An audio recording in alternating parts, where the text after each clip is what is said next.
Create work schedule templates with the corresponding time zone and assign to users individually or in a batch.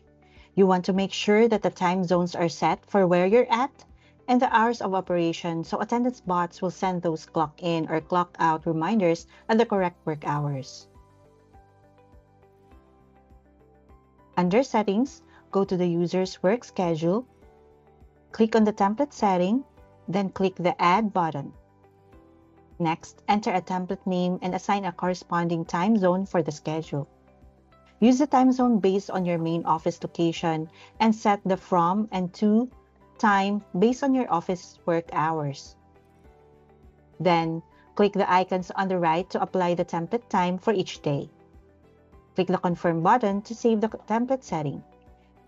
The created template should now appear in the template settings screen.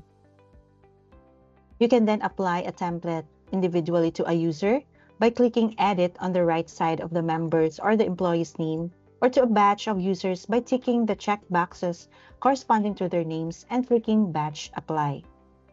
Then click the Template drop-down menu and select a template to be assigned to that user or group of users and click Confirm to save and apply the changes.